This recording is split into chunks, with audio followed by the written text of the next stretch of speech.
Evdeyim, evde. Nerede olabilirim? Evdeyim. Evdeyim. Başka nerede olacağım? Evdeyim işte. Evde. Evdeyim. Evde.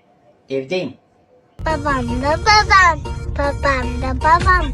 Evimin bebeği, gözümün bebeği. Yeter yoruldum ola ben elbisemi.